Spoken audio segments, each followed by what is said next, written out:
Hello. হ্যাঁ, এবারে একটা একদম নতুন বিষয়ের উপর বলছি।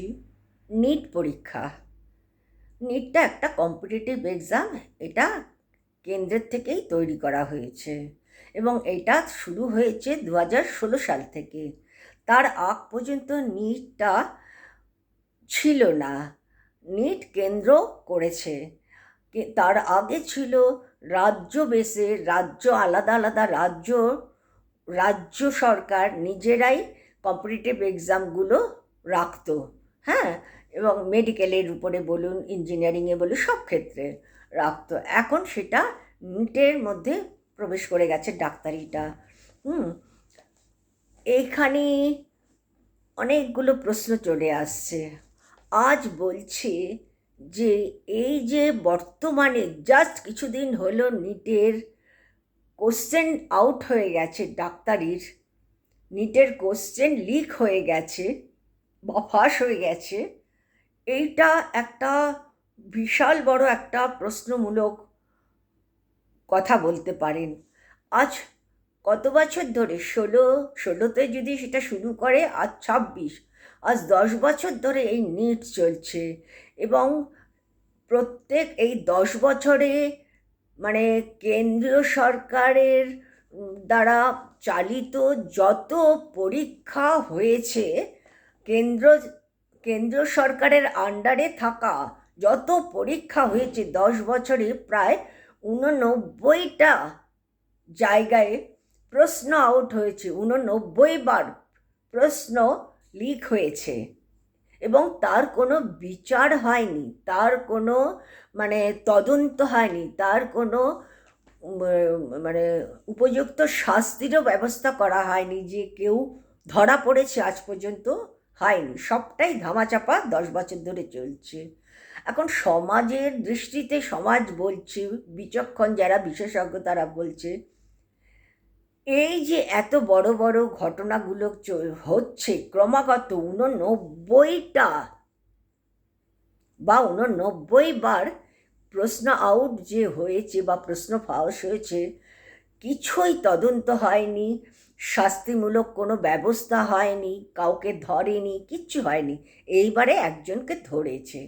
ধরার পরে যে জানা গেল, অনেক ঘটনার পরিপ্রেক্ষিতে জানা গেল, সে বিজেপিরই একজন লোক এবং তার সাথে খুব বড় বড় বিজেপির লোকেদের সঙ্গে ওঠা বসা অনেক কিছু রয়েছে। এইটুকুনি জানা গেল। এবং এখানে জনগণের তো কিছু বা বিশেষজ্ঞদের তো কিছু প্রশ্ন থাকবেই, থাকতেই পারে, তাই না? আজ আমাদের সাধারণ বুদ্ধিতে কি বলছে?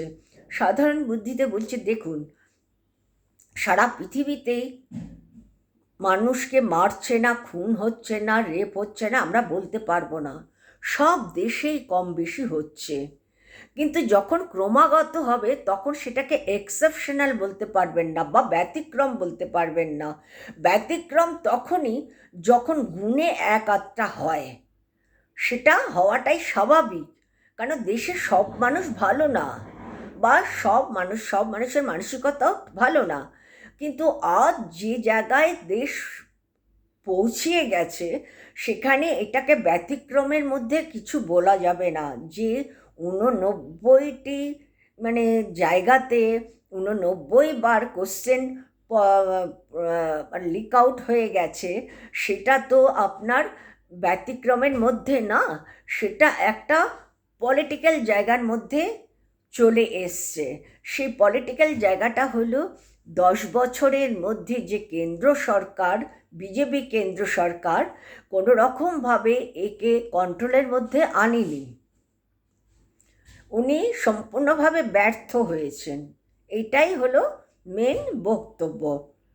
এখন বক্তব্যটা হলো যে এই যে 22 লক্ষ, এবারের কথা বলছি, এই যে 22 লক্ষ স্টুডেন্ট একটা ফেলিওর মেন্টালিটি নিয়ে এখন চলছে। একটি মেয়েও সুইসাইড করেছে তার জন্য। এর মধ্যে কতটা কন্ট্রিবিউশন তাদের রয়েছে আপনি জানেন? তাদের একটা ডাক্তারিতে অক্লান্ত পরিশ্রম, মা বাবার স্বার্থত্যাগ সন্তানের জন্য, তাদের পিছনে খরচপত্র করা, তাদেরকে কোচিংয়ে ঢোকানো। হ্যাঁ, কোচিং নিয়ে এবারে কিছু কথা বলবো অবশ্যই। এই যে পরিশ্রমের মূল্যটা কি দিতে পারছে কেন্দ্র সরকার? আপনারা বলুন, এর মূল্যটা কি ওরা জানে না তো? সেই জায়গায় পৌঁছানোর মতো শিক্ষা যদি কেন্দ্র সরকার, বিজেপি সরকারে থাকতো, তাহলে ওরা করতো না। তবে কেন্দ্র সরকারের সবাই যে এই জায়গায় তা না, তারা হয়তো বাধ্যবাধকতাভাবে বিজেপির দলে যুক্ত রয়েছে বলে মানে সাপোর্ট দিয়ে যাচ্ছে, কিন্তু বেসিক্যালি হয়তো মন থেকে তারা করছে না, এরকমও লোক আছে। তো যাই হোক, আজ বিজেপির যে কেন্দ্রে হেড মাথারা, তারা কি করছে? তারা কি করছে? দেশের কোন জায়গায় দেশকে পৌঁছিয়ে দিয়েছে আপনারা চিন্তা করতে পারছেন? যে একটা ডাক্তারি, সর্বঊর্ধ্বে এই এডুকেশন, যে মানুষ বাঁচানোর তারা অক্লান্ত পরিশ্রম করছে, তাদের মূল্যটা একেবারে জিরোতে আপনি রেখে দিয়েছেন। প্রত্যেক মুহূর্তে ব্যর্থতার মধ্যে দিয়ে আপনি চলছেন। শুধু এইটা না, আরও মানে জিনিসের উপর দিয়ে আপনি এরকম করছেন, কোনো যুক্তি নেই। কিন্তু আপনারা শুধু চিন্তা করছেন আমার দলকে আমি কি করে বাঁচিয়ে রাখবো, দেশে ধরে রাখবো, আমি একনায়কতন্ত্রে পরিণত করব, এই আপনাদের একটাই উদ্দেশ্য, এবং আমি পাওয়ারে থাকবো। এবারে কোচিং সম্পর্কে বলছি। আগেকার দিনে কিন্তু যারা ডাক্তারি পড়তো, তারা নিজেদের প্রচেষ্টায় এবং বাড়িতে বাবা মারা ডাক্তার হলে যেটা হয়, তারা গাইড দিতে পারতো ভালো, সেইভাবেই তারা ডাক্তারিতে যেত। আগেকার দিনে আমরা কখনো কোচিং শুনিনি ডাক্তারিতে, এবং সত্যি কথা বলতে আমার মেয়েও কোচিং নেয়নি কোনো দিন। ডাক্তারি পড়ার জন্য কোচিং মানে ভাবতে পারি না, আমার মেয়ে কোনো দিন কোচিং জিনিসটাই জানে না।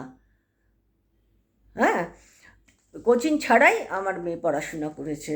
হ্যাঁ, ঠাকুরের ঈশ্বরের কৃপায় সে, যাই হোক আর বলতে চাই না। এই যে পরিশ্রম, এই পরিশ্রমের মূল্যটা কেন্দ্র দেবে না, দিতে পারবে না, কেন? এদের ফিলিংসের মধ্যেই তো নেই, এদের মানবিকতা মনুষ্যত্ব বোধ তো -0তে রয়েছে। তারা শুধু চিন্তা করছে আমরা কিভাবে আয় করব, পকেট ভরবো। এবং কিছু কিছু কোচিং সেন্টার রয়েছে, আমি আগেও জানতাম, যেমন সাচিদেবা দিল্লিতে বিশাল বড় একটা কোচিং সেন্টার, যেখান থেকে প্রচুর স্টুডেন্টরা পড়াশোনা করে মানে ডাক্তারিতে চান্স পেয়ে মানে পড়াশোনা করেছে। হ্যাঁ, এটা ঠিকই, চান্স যদিও মানে সোর্সে নিয়েছে, কিন্তু তাকে তো পড়ে পাশ করতে হয়েছে, সেটা তো একটা পয়েন্ট, অবশ্যই পয়েন্ট। হ্যাঁ, এখন এই যে 10 বছর ধরে এসব চলছে, এর পরিণতি তো এই জায়গায় পৌঁছিয়েছে। তার কি প্রতিকার করবে কেন্দ্র? কি প্রতিকার করছে কেন্দ্র? তো করছে না, করবে না, করতে পারবে না। এখন এই জায়গাটা জনগণকেই ধরে নিতে হবে, এবং এই কোশ্চেন আউট নিয়ে যথেষ্ট আন্দোলন, স্টুডেন্টরা আন্দোলন চালিয়েছে, আন্দোলন করছে। আবার 21 তারিখে যে পরীক্ষাটা দিয়েছে, আপনারা বুঝতে পারছেন এই পরীক্ষার জন্য তাদেরকে আবার নতুন করে কতটা তৈরি হওয়ার প্রচেষ্টা চালাতে হচ্ছে, এবং মা বাবা একটা টেনশনে রয়েছে, সন্তানরা, স্টুডেন্টরা একটা টেনশনে রয়েছে, সেটা চিন্তা করতে পারছেন? হ্যাঁ, এবারে আমার বক্তব্য হচ্ছে, এই যে আপনার ইয়ে সেন্টারগুলো আছে, এই সেন্টারগুলো মানে 8,000 কোটি টাকার মতন ইনকাম করে। এবং এই ইনকামটা কি করে হচ্ছে? এই ইনকামটা কি করে হচ্ছে? কারণ কেন্দ্র কি করেছে, কেন্দ্র বেসিক সব করে দিয়ে কম্পিটিটিভ এক্সামগুলোকে কেন্দ্র বেসিক হয়ে গেলে অটোমেটিক্যালি আপনার সব মানে কোচিং সেন্টারগুলো ভালো চলতে থাকবে, এবং সেখান থেকে যথেষ্ট ভালো মানে টাকা পয়সা কামাতে পারবে। সেখানে বলছি যে 8,000 কোটি টাকার মানে বিজনেস তারা করে। হ্যাঁ, শাসক দলের বিজেপি নেতারা যাদেরকে সহায়তা করে যাচ্ছে এবং তারা কমিয়ে যাচ্ছে। কি ইন্টারেস্টে তাদেরকে সহায়তা করবে? কি ইন্টারেস্টে? তারা যদি বিজেপি গভর্নমেন্ট যদি টাকা না পায় সেখান থেকে, তাহলে শুধু শুধু কেন ওদের করবে? আজ এইটা করার উদ্দেশ্য একমাত্র সোর্স অফ ইনকামের জন্য।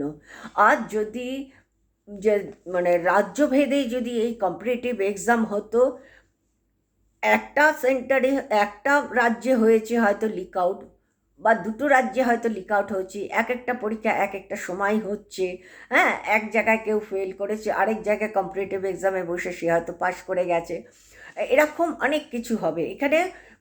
মানে সুযোগ সুবিধাটা স্টুডেন্টদের প্রচুর ছিল, এবং এভাবে 22 লক্ষ স্টুডেন্টের কেরিয়ারটা নষ্ট হতো না অন্তত অ্যাট এ টাইম। আমার রাজ্যে যদি ধরুন এত লক্ষ স্টুডেন্ট পরীক্ষায় বসেছে, হ্যাঁ ধরুন জয়েন্ট এন্ট্রান্সের পরীক্ষায় বসেছে, এখন আমি আমার সন্তানদের দিয়ে বলছি, আমার মেয়ে হয়তো জয়েন্টে বসেছে, হ্যাঁ সে জয়েন্টে হয়তো চান্স পেল না, সে এখন মানে পিএমটি সিবিএসই পিএমটিতে বসেছে, সেখানে হয়তো সে চান্স পেয়ে গেল। বা আরেকটা হয়তো পরীক্ষাতে বসেছে competitive exam all India basis, যেটা সেন্ট জোসেফে বসেছে, সেন্ট জোসেফ ফটাফট চান্স পেয়ে গেল। হ্যাঁ, এরকমভাবে স্টুডেন্টরা নিজেদের কেরিয়ার তৈরি করতে পারছে। কিন্তু আজ কেন্দ্র সরকার এই নিট তৈরি করার ফলেতে বা স্টুডেন্টদের কেরিয়ারটা পুরো বরবাদ হয়ে গেছে। হ্যাঁ, আপনাদের কি করা উচিত সেই বুদ্ধি আমি আওড়াবো না।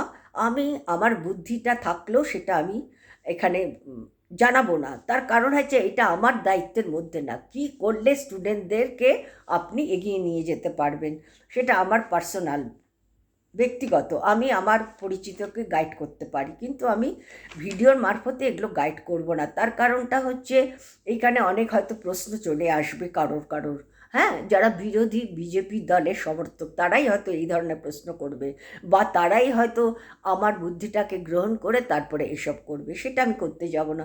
কিন্তু আমার বক্তব্য হচ্ছে এই নিটের থেকে হাজার হাজার হাজার গুণ ভালো ছিল সব রাজ্যভেদে যেই কম্পিটিটিভ এক্সামগুলো হতো। হ্যাঁ, সেই জন্য বলছি যে অনেক ভালো ছিল। কেন্দ্র করার একটাই কারণ, যেটাতে ওদের সোর্স অফ ইনকামটা বাড়ে এবং আরও আদার ওদের মানে ওদের মাথায় তো ভালো বুদ্ধি আটে না, খারাপ বুদ্ধিটাই বেশি আটে। হ্যাঁ, সেগুলোকে ঠিকভাবে অ্যাপ্লাই করতে পারে যাতে, এবং তাদের জায়গাটা তারা যাতে ভালো তৈরি করে নিতে পারে। এই যে পরিস্থিতি তৈরি হয়েছে, এবং এই কোচিং সেন্টারগুলোকে আমার মনে হয় বন্ধ করে দেওয়া উচিত। এই কোচিং সেন্টার থেকেই কিন্তু প্রশ্ন লিক আউট বেশি হয় এবং পসিবিলিটি বেশি থাকে, যেটা কোনো এক সময় দিল্লিতে হয়েছিল এবং সঙ্গে সঙ্গে সেটাকে আটকে দিয়েছে, বন্ধ করে দিয়েছে সেই কোচিং সেন্টারকে। সেখান থেকে লিক আউট হতো, যে কারণে শুধুমাত্র ওখানকার স্টুডেন্টরাই মানে চান্স পেয়ে যেত ভালো ভালো কলেজে, যারা মানে কোশ্চেনটা পেতো। ওখানে সব বড় বড় ডাক্তাররা, মানে নাম করা হসপিটালের ডাক্তাররা পড়াতো, যে কারণে ওদের কাছ থেকেই কোশ্চেনগুলো পেয়ে যেত। তবে মানে ওরা তো ওইভাবে কোশ্চেন আউট করেনি, ওরা অন্য রকমভাবে করেছে। তখন এই পরিস্থিতি ছিল না। হ্যাঁ, তখন অন্য রকমভাবে হতো। কিন্তু যেই মুহূর্তে জানা গেল যে ওখানে ওদেরকে এইসব ডাক্তাররা পড়ায়, সেই জন্য এরা সুযোগটা বেশি পেয়ে যাচ্ছে, বাইরের লোকেরা সেই সুযোগটা পাচ্ছে না যোগ্যতা থাকা সত্ত্বেও। এবং সেই জন্য কি করেছে, সেই সেন্টারটাকে একেবারে পুরোপুরি বন্ধ করে দিয়েছে। খুব ভালো করেছে। এরকম ছোটোখাটো যদি কিছু হয় সেখানে সেটাকে কন্ট্রোল করাটা খুব সহজ হয়ে যায়। কিন্তু আজ এই নিট কেন্দ্রকে কে দখলে আনবে? একমাত্র জনগণ, একমাত্র স্টুডেন্টের প্যারেন্টসদের, জনগণ পুরো রুখে দাঁড়াতে হবে।